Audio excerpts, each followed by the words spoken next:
마음대로 원활히 이렇게 뭐 일부 현금, 일부 대토 이렇게 할 수 있다 보시면 되겠습니다.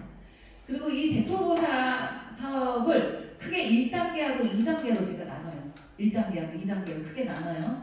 1단계는 이 대토보상 계약까지 단계예요. 그럼 우리가 공고가 11월 달에 나고 공고가 나면 신청을 한 15일 정도 기간을 주면서 신청을 하라고 그럽니다. 이 15일 안에 신청을 해야 돼요. 신청을 할 때 아까 여기 이제 대표님이 질문 주셨는데 지산, 준주거, 상업용지, 아파트 용지가 있어요. 이 중에 내가 어떤 땅을 할 건지 정해야 돼. 결정해야 돼. 결정해서 이때 신청을 하는 거예요. 1인 한 필지만 가능해요. 1인 한 필지만. 내가 보상금 200억이어서 100억은 아파트에다 하고 100억은 지산에다 하고 이렇게 안 됩니다. 1인 한 필지니까 그걸 딱 정해서 그래서 신청하기 전에 검토가 돼야 되겠죠. 어떤 땅을 해야 될 건지 우리가. 그래서 대토 신청을 내가 원하는 땅을 정해서 신청해야 되고 내 보상금을 일부 현금, 일부 대토에 나눠서도 할 수 있다. 그럼 신청을 하고 나면 이제 GH가 선정을 합니다. 경쟁이 치열한 필지는 떨어지는 사람이 있어요. 추첨까지 가가지고 전자추첨으로 그러면 대상자가 됩니다라고 선정 통보를 하면 그때 이제 대토보상 계약을 하게 됩니다.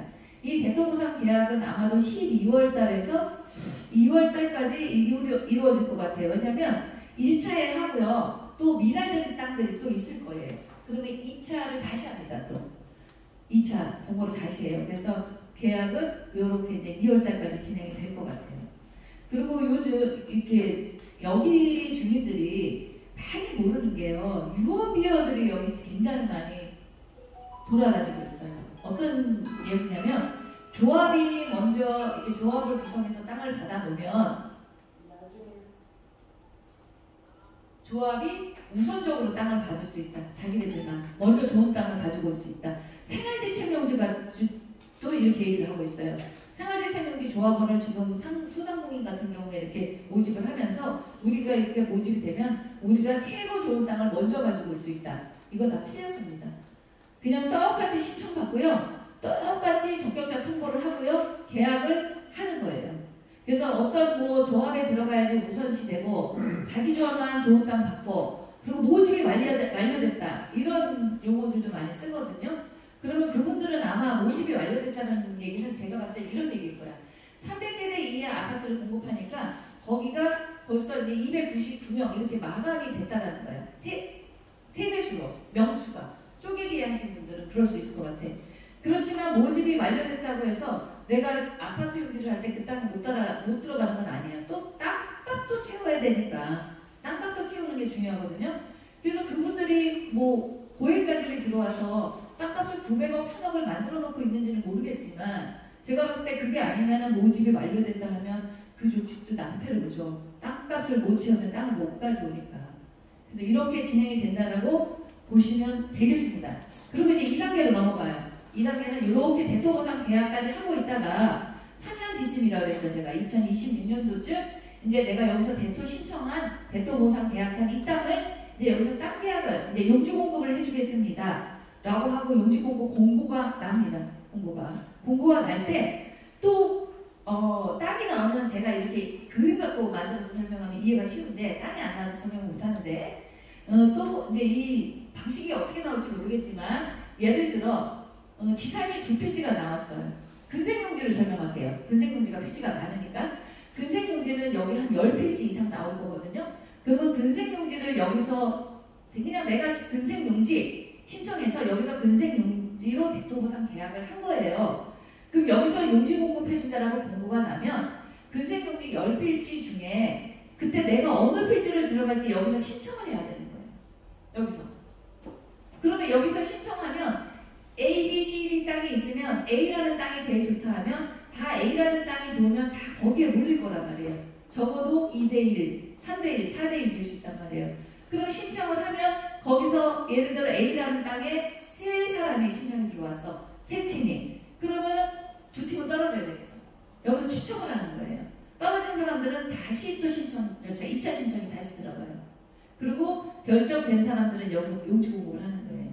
근데 이 차트는요, 제가 어떤 기준으로 만들었냐면 사전 대토보상 안내문이 나왔어요. GH로부터. 그거 기준으로 한 거고 여기를 보면 A, B, C, D, E 필지가 있으면 처음부터 필지를 지정 안 하고 근생용지라고만 신청해서 여기서 추첨을 하겠다라는 방식으로 하기도 하고요. 최근에는 또 처음부터 신청할 때 A, B, C, D, E 필지를 신청받는 경우도 있어요. 그러면 이 추첨이 없겠죠. 그래서 이런 것들도 좀 공고가 나와야지만 여기는 어떻게 진행될 줄 알겠는데 이렇게 나온 걸로 봐서는 이런 방식으로 하지 않을까라는 예측이 되는 거예요. 제가 여기서 사전 안내는 나온 자료거든요. 이게 그러면은요. 네. 예를 들어 제가 대토 신청할 때 예를 들어서 지산을 했어요.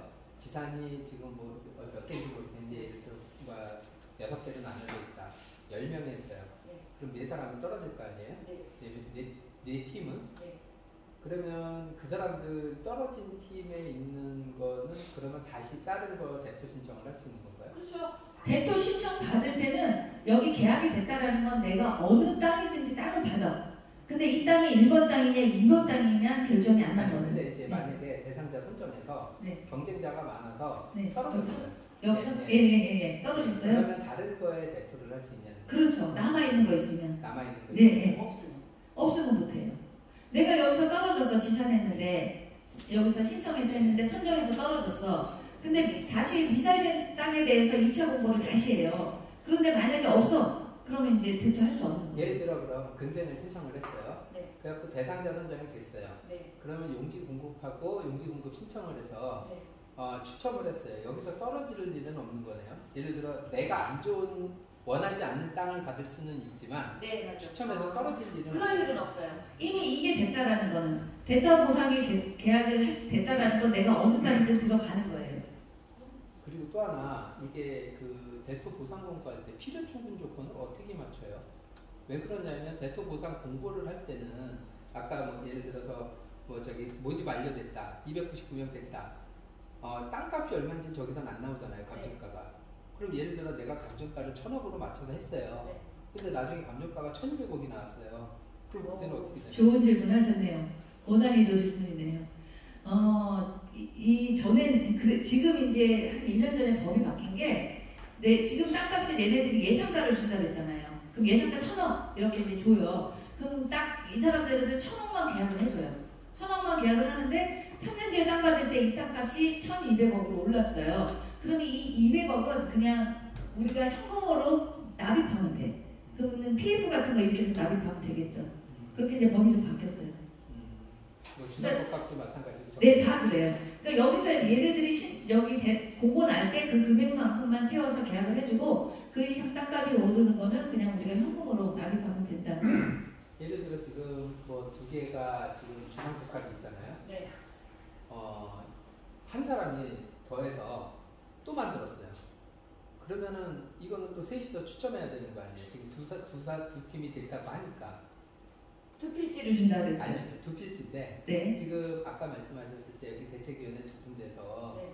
하나하나씩을 하기 위해서 한 필지를 2개를 쪼개서 네. 하나씩 달라고 했다고 그랬잖아요. 네. 예를 들어서 여기 모인 사람들이 하나를 또 만들었어요. 네. 그래서 3개가 됐어요. 네. 그러면 하나는 떨어질 수 있는 거예요? 여기서 걸러지죠. 선정에서 걸러지지. 네. 여기서 떨어지지. 아예. 한 팀이 여기서 떨어져서 계약되는 사람 두 팀만, 두 팀 금액만 이제 계약이 되겠죠. 그러니까 모든 것들을 금액으로 이렇게 따지면 돼요. 이 신청했을 때 그리고 이제 이런 거 궁금하실 거예요. 재결도 좀 하고 싶잖아요. 그럼 재결 가는 사람은 대토를 할 수 있느냐? 여기 법무법인들이 들어와서 재결한 다음에 또 대토 사업을 하려고 그러잖아요. 변호사들이 두 가지를 다 하려고 요즘에 내는 거거든요. 재결하고서도 대토 가능해요. 안 되는 거 아닌데 어떤 문제점이 있냐면 이제 좋은 땅들은 이게 1차예요, 여기가. 그리고 여기서 미달되면 또 2차를 한다 그랬잖아요. 거기 그러니까 1차에서 이미 나가고 2차에서 나가고 남아있는 땅이 있어. 재결까지 갔을 때. 그랬을 땐 재결 간 사람들한테 다시 그걸 공급해 주는 거예요. 2차까지 하고. 2차까지 하게 되거든요. 남아있는 땅이 있다라고 하면 재결자들도 이제 대토를 할 수 있다.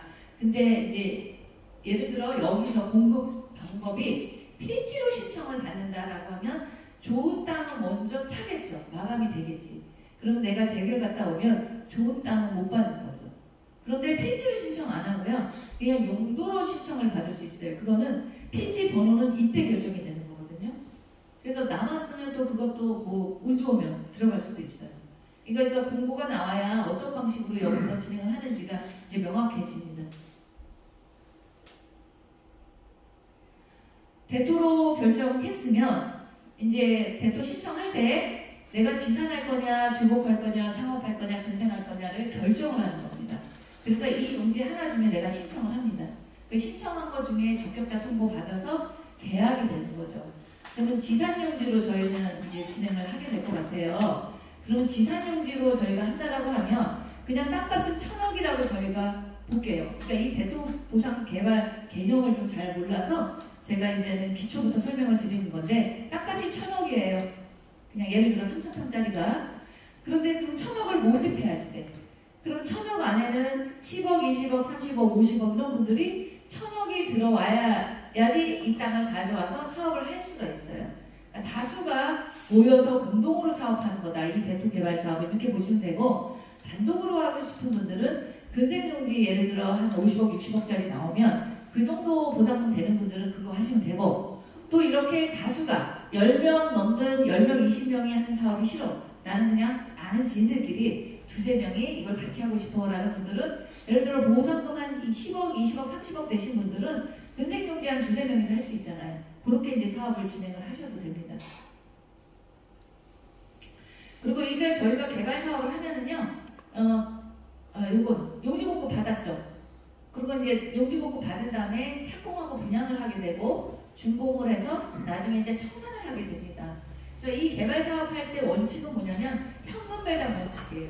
우리가 이때 분양을 해서 그거에 대한 이익금을 현금을 받는 거고요. 대신 나는 현금 말고 여기 지산 안에 좋은 지산을 받거나 상가, 1층 상가 좋은 게 있다라고 하면 상가를 받고 싶다라고 하면 이제 우선 분양권을 줍니다. 주주들한테 우선 분양. 그래서 우선 선택할 수 있는 권리를 주고 주주 할인 약간 이제 적용이 들어가서 물건으로 드리는 거예요. 그러니까 내가 현금 배당 받고 그 돈 받고 저 좋은 내가 투자한 저 물건을 받겠다. 다시 분양을 받는다라는 개념으로 이렇게 보시면 됩니다.